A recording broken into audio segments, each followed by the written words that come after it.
Yeah, so what happened today, grass reform, is widely regarded by the left and right as the most important food regulatory effort of the past 30 years. This is what everyone has been clamoring for. We got it done today. The real issue here is that the FDA commissioner, as we sit here today, does not know what's in our food. Most Americans, most moms would assume that the ingredients in our food have been subjected to safety studies. That is not true. For the past 40 years, the food industry has taken advantage of a loophole where they can generally recognize a food as safe, grass. And 95% of food ingredients now in our food supply have been self-identified as safe with no safety studies. Once you designate that loophole, you do not have to submit the ingredient or safety studies to the FDA.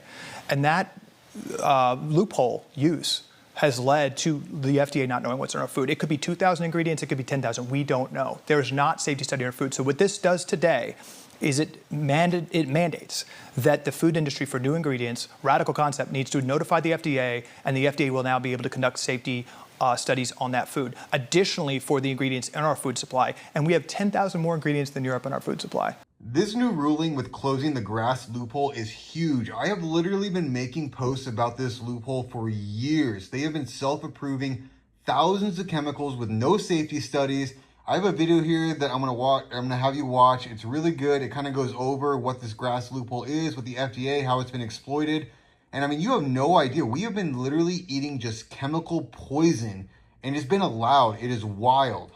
The FDA has been deceiving Americans with the safety of chemical additives in food for close to 7 decades. Over 1,000 chemical additives currently used in processed food were neither safety reviewed nor tested by the FDA, which includes natural flavors. According to a long-standing FDA ruling from the 1950s, food companies can conclude on their own that new chemical additives are generally recognized as safe for their intended use and then use that additive in food without notifying the FDA. If companies voluntarily choose to submit the GRAS notice to the FDA will issue a no questions asked approval. Once the chemical is designated as GRAS and used in food, the FDA does not regulate it or reevaluate it. As a result, 98.7% of all food chemicals that entered the marketplace since 2000 were only reviewed and tested by the food and chemical companies that created them. As the fourth most common ingredient on food labels, natural flavors are permitted to be 80 to 90% synthetic. Companies don't have to disclose food additives used as carriers in their natural flavors on the ingredient labels. The most common synthetic additives and natural flavors for beverages and food are propylene glycol,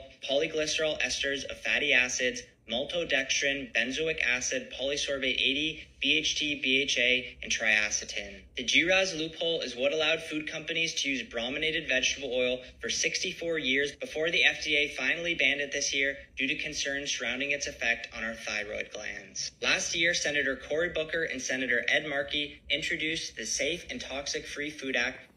Of course, nothing was ever really done until now. The Trump administration finally got it done. And you read that right. You know, he said right here, 98.7% of all food chemicals that entered the marketplace since 2000 were only reviewed and tested by the food and chemical companies that created them. That is wild. We have literally been a hostage to big food, and finally the Trump administration has closed that loophole. I mean, this is such a big deal.